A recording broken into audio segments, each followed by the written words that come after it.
वर्ष 2025 के आप सभी को हार्दिक शुभकामनाएं। 2025 कैसा रहने वाला है आप लोगों के लिए, आपके लिए वार्षिक राशिफल लेके मैं एक बार फिर से उपस्थित हूं। नमस्कार, मेरा नाम है योगेश शर्मा। स्वागत है आपका happy life with Yogesh Sharma में। और दोस्तों, इस राशिफल में आगे बढ़ने से पहले एक विनम्र निवेदन कि अगर अभी तक आपने अपने इस चैनल को सब्सक्राइब नहीं किया है तो कृपया सब्सक्राइब जरूर करिएगा और बेल बटन दबाना बिल्कुल मत भूलिएगा। और ये जो राशिफल है ना, ये विशेष तौर पे है मिथुन लग्न वालों के लिए।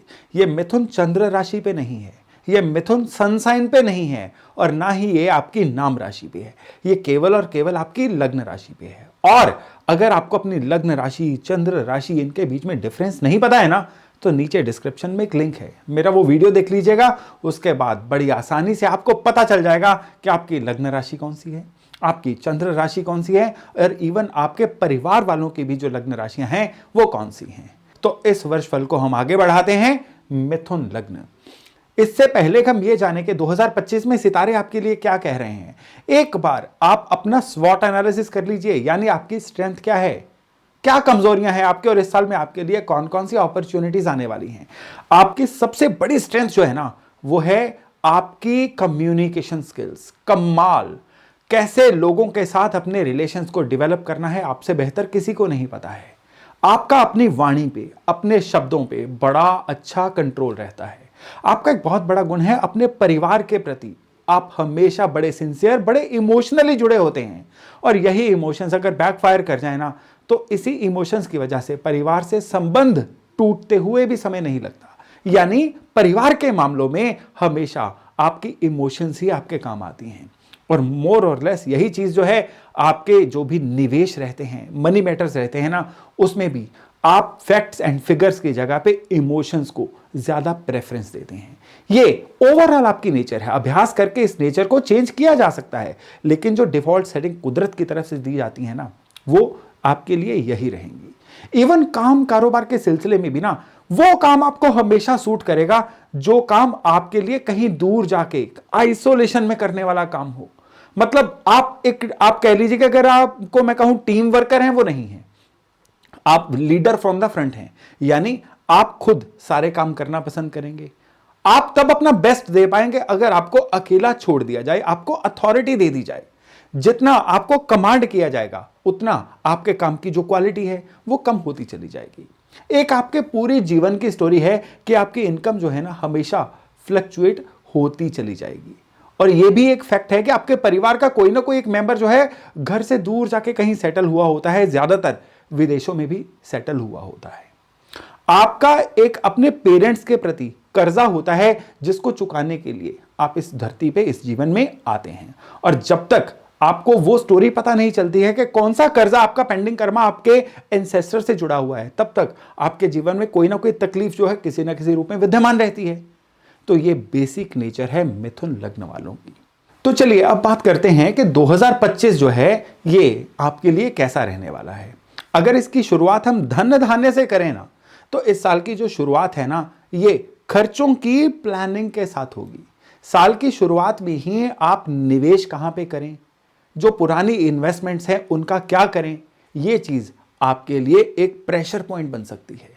वो लोग जो किसी प्रॉपर्टी में इन्वेस्ट करना चाहते हैं, प्रॉपर्टी उनको सामने दिखेगी तो सही, लेकिन उस प्रॉपर्टी की निगोशिएशन लेवल पे कोई दिक्कत रह सकती है। उस प्रॉपर्टी का बिल्कुल जो है जिसे कहते हैं ना एग्रीमेंट, होते होते रह सकता है। ये प्रॉपर्टी के मामले में पहले 3 महीनों में आपका पेन एरिया रह सकता है। जो ही ये साल का पहला क्वार्टर बीतेगा, अप्रैल महीना चढ़ेगा, आपके प्रॉपर्टी के सारे सपने सच होने शुरू हो जाएंगे। साल की शुरुआत में खर्चे आपके कंट्रोल में रहेंगे, पैसे की भी अबंडेंस आपको फील होगी, लेकिन ज्यों-ज्यों साल आगे बढ़ेगा, आपके खर्चे कहीं ना कहीं थोड़े से अनकंट्रोल्ड होते चले जाएंगे। विशेष तौर पे जब बृहस्पति का राशि परिवर्तन होगा, यह होगा करीबन करीबन मई के महीने में। उस समय पे आप लोगों के लिए एक विशेष चीज क्या रहेगी कि आपके लिए धन धान्य के रास्ते खुलेंगे। काम कारोबार में आपको रिकॉग्निशन मिलेगी। काम के नएपन की वजह से या नई स्किल सीखने की वजह से आपकी पर्सनैलिटी ऑल टुगेदर नए तरीके से डेवलप होगी। लेकिन यहां पे आपकी पर्सनैलिटी में चेंज क्या आएगा, आपके अंदर क्रोध आना एकदम से बढ़ जाएगा। फटाफट लोगों को कड़वे जवाब दे देना, एकदम से नामे सर हिला देना। कोऑपरेटिव आपकी जो नेचर असल में थी उसका थोड़ा कम हो जाना, ये आपकी पर्सनैलिटी में इस साल के पहले हाफ में चीजें ज्यादा दिखेंगी। और इन चीजों को आप अभ्यास करके कंट्रोल करिए। अगर नहीं कंट्रोल करेंगे तो इस साल में लोग ये कहते पाए जाएंगे कि आपके अंदर एटीट्यूड आ गया है, आपके अंदर कोई अहंकार आ गया है, ईगो ज्यादा बढ़ गई है, और आपके सोशल रिलेशंस इस वजह से कहीं ना कहीं कमजोर होने शुरू हो जाएंगे। इस साल में सबसे ज्यादा बड़ी बात रहेगी आपके लिए आपके शनि का आपके कुंडली में 10th हाउस में आना, आपके काम कारोबार के घर को प्रभावित करना। यहां पे जब शनि आएंगे ना, आपके काम कारोबार में कोई बहुत सुंदर बहुत अच्छा परिवर्तन लेके आएंगे। आपको नई जिम्मेदारियां मिलेंगी। सबसे बड़ी बात तो उन लोगों के लिए होगी जो काम कारोबार के लिए अपनी जन्मभूमि से दूर जाके कहीं सेटल होना चाहते थे, फिर चाहे वो विदेश में सेटल होना चाहते थे या फिर अपनी जन्मभूमि से दूर किसी नियर बाय मेट्रोपॉलिटन सिटी में भी जाना चाहते थे। उन लोगों के लिए अब एक के बाद एक नई अपॉर्चुनिटीज आएंगी। काम कारोबार के सिलसिले में न केवल 2025 बल्कि 2026 को भी आपके लिए सेफ एंड सिक्योर्ड करेंगी। यहां पे आपको दो चीजों का ध्यान रखना है। पहली चीज ये कि नई स्किल इस साल में आपने जरूर सीखनी है, क्योंकि बृहस्पति जो है ये मिथुन में आएंगे और शनि जो है बृहस्पति से 10वें भाव में यानी कि मीन में गोचर करेंगे। यह कॉम्बिनेशन बहुत विरलों को मिलता है और बहुत समय बाद ऐसा कॉम्बिनेशन सेट होता है कि जब गुरु और शनि एक दूसरे से 10वें में हो और स्पेशली मिथुन और मीन राशियां भी कवर हो रही हो। यह कॉम्बिनेशन बताता है कि अब जो आप नया सीखेंगे, अपने प्रोफाइल में कुछ भी नया ऐड करेंगे, वो आने वाली पीढ़ियों तक के लिए आपके लिए रेवेन्यू जनरेशन का साधन बनने वाला है। जो चलता आ रहा था अगर आप उसी में संतुष्ट रहेंगे तो फिर डेफिनेटली ये जो साल रहेगा ना आपके लिए डिटीरियोरेशन का साल रहेगा। फिर चीजें नीचे की तरफ जाना शुरू हो जाएंगी। अगर आप निखरेंगे, अगर आप खुद को और इंप्रूव करेंगे, यानी मैं मोटे मोटे बात यह कर रहा हूं कि इस समय में अगर आप खुद को इररिप्लेसेबल बनाएंगे, यानी कोई आपको रिप्लेस ही ना कर सके आपके स्किल सेट में, फिर यह साल लगातार आपकी इनकम को बढ़ते क्रम में रखेगा। कुछ लोग, स्पेशली वो लोग जिनका मिथुन लग्न है और राशि भी जो है उनकी जुपिटर की राशि है, वो इस साल में नौकरियां छोड़ के अपने बिजनेस की तरफ आकर्षित हो सकते हैं। और अगर वो ये फैसला लेते हैं तो ये फैसला भी उनके लिए बहुत अच्छा साबित होगा। ये साल उन लोगों के लिए बहुत अच्छा है जो किसी ना किसी तरह से इंपोर्ट एक्सपोर्ट के काम से जुड़े हुए हैं। डेफिनेटली मैं यहां पे मिथुन लग्न वालों की बात कर रहा हूं, जेमिनाई लग्न वालों की बात कर रहा हूं। वो लोग जो किसी भी तरह के टूर्स एंड ट्रेवल से जुड़े हुए हैं, विदेशों से संबंधित किसी भी काम से जुड़े हुए हैं, उनके लिए यह साल रहेगा एक्सेप्शनली अच्छा। वो लोग जो कंस्ट्रक्शन काम से जुड़े हुए हैं, वो किसी भी तरह की ठेकेदारी का या कंस्ट्रक्शन का काम करते हैं, उनके लिए भी ये जो साल है बहुत ही बढ़िया रहने वाला है। लेकिन शेयर बाजार से जुड़े हुए जेमिनाई लग्न वाले लोगों के लिए इस साल में सतर्कता, स्पेशली आपको एक टाइम रेंज दे रहा हूं, मार्च से लेके जून के बीच में ये जो सेकंड क्वार्टर रहेगा ना, आपको धन के मामले में, निवेश के मामले में, शेयर्स कमोडिटीज के मामले में बहुत ही केयरफुल होके चलना है। इस साल में सोने में निवेश करना आपके लिए फायदे का सौदा नहीं रहेगा। इसलिए इस साल में अगर आपने निवेश करना है, आप रियल एस्टेट में कर सकते हैं, आप transportation tours and travel industry में निवेश कर सकते हैं। वो सोने के कंपैरिजन में आपके लिए बहुत ही अच्छा रह सकता है। हाँ, इस साल में जो सावधानियां आपको बरतनी है वो 3 सावधानियां हैं। पहली सावधानी जो है वो आपकी पर्सनैलिटी को लेके है।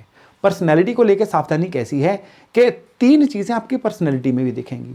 पहली, एकदम से लोगों से कट ऑफ होकर रहना, एकदम से अपने ही कैप्सूल में चले जाना कि मुझे किसी की जरूरत नहीं है। ऐसा अगर एट्रीब्यूट आप में आता है तो वो तरक्की की निशानी तो कम से कम नहीं होगी, आपको कई अच्छे संबंधों से हाथ धोना पड़ सकता है। दूसरा एट्रीब्यूट इस समय में आपके लिए आ सकता है, स्पेशली इस साल के पहले हाफ में, वो है कि बहुत ज्यादा कड़वे हो जाना, लाउड हो जाना, बातों को माइंड जल्दी कर लेना, ईगो बहुत ज्यादा हाई हो जाना और उसकी वजह से संबंध बिगड़ना या उसकी वजह से आपके काम होते होते रह जाना। इन चीजों को भी आपने अवॉइड करना है। और इस साल में जो तीसरा आपकी पर्सनैलिटी में एट्रीब्यूट दिख सकता है वो है कि आप बेवजह अपने टाइम को वेस्ट करते रहें, आप अपने टाइम को कंज्यूम करते रहें, इन्वेस्ट ना करें। अगर ये 3 चीजें आपकी पर्सनैलिटी में होती हैं ना, तो अभ्यास करके इनको कंट्रोल करिएगा ताकि ये साल आपके लिए अच्छा रहे। अब मैंने वो 3 चीजें बोली थी जिनसे आपको सावधान रहना है, पहली हो गई। दूसरी चीज जो आपको सावधान रहना है, घर के एल्डर मेंबर्स को एक तो अपना क्वालिटी समय दीजिए, दूसरा उनकी किसी भी बात को इस समय में आपको इग्नोर नहीं करना है। इस साल में कुदरत ने जो भी आपको संदेश देने हैं ना, वो संदेश छिपे हुए संदेश होंगे।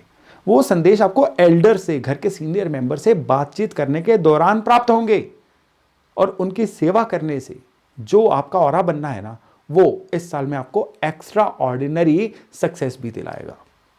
तीसरी बात आपको क्या यहां पे केयर करनी है, वो तीसरी बात है कि इस साल में आपके कुछ ऐसे योग बन रहे हैं, स्पेशली इस साल के सेकंड हाफ में, वो है कि आप अपने घर में कोई ना कोई रिकंस्ट्रक्शन करवाएंगे। और उस रिकंस्ट्रक्शन में आपने बस एक चीज का ध्यान देना है कि अगर आप अपने घर का टॉयलेट सीट को चेंज करवा रहे हैं, घर के टॉयलेट की जगह को ही चेंज करवा रहे हैं, तो अपने घर के वास्तु को बैलेंस किए बिना, अपनी कुंडली की जांच करवाए बिना मत करवाइएगा। यह चीज आपके लिए, यानी जेमिनी लग्न वालों के लिए बैकफायर कर सकती है। तो चलिए, इस साल में रिश्ते नाते कैसे रहने वाले हैं उसका मैंने हालांकि अभी आपको एक मोटे मोटे तौर पे जो है विवरण दे ही दिया है, फिर भी इस साल में जीवन साथी के साथ जो आपके संबंध है वो ठीक रहेंगे। संतान पक्ष के प्रति आपको कहीं ना कहीं थोड़ा सा कंसर्न हो सकता है, बच्चे अपना फोकस लूज कर सकते हैं, या वो बच्चे जो थोड़ी सीनियर अपनी स्टडीज में हैं वो कहीं ना कहीं अपने कंपटीशंस में थोड़ा फ्रस्ट्रेटेड फील कर सकते हैं। उनको प्रॉपर इन टच रहिए, उनसे काउंसलिंग बना के रखिए। इस साल में पार्टनरशिप में आपको कहीं ना कहीं थोड़ी सी तकलीफ हो सकती है। आपको लग सकता है पार्टनर जो है आपकी फ्लेक्सिबिलिटी का या आपके दरिया दिल होने का थोड़ा ज्यादा फायदा उठा रहे हैं। वहां पे अपने शब्दों को कड़वा मत करिए, बिल्कुल डिप्लोमेटिकली, पॉलिटिकली करेक्ट होके अपनी इस पोजीशन को हैंडल करिएगा। सिचुएशन साल में आती रहेंगी, लेकिन ईश्वर आपको उन सिचुएशन से निपटने की हुनर, निपटने की कला भी देता रहेगा, साधन भी देता रहेगा। इस साल में हेल्थ के मामले में आपको 3 चीजों का ही ध्यान रखना है। यहां पे इस बार 3 का आंकड़ा आपके लिए बहुत अच्छा आ रहा है। इस साल में सबसे पहले आपको अपनी स्किन की केयर करनी है। स्किन की किसी तरह की एलर्जी या स्किन का कोई ऐसा रोग जिससे कि इवन आपको हेयर फॉल तक की समस्या का सामना करना पड़ जाए, ये इस साल में रिपीटेडली आएगी। दूसरा, आपको अपनी आई केयर करनी है। आंखों का नंबर बढ़ सकता है या आंखों की कोई ना कोई समस्या आ सकती है।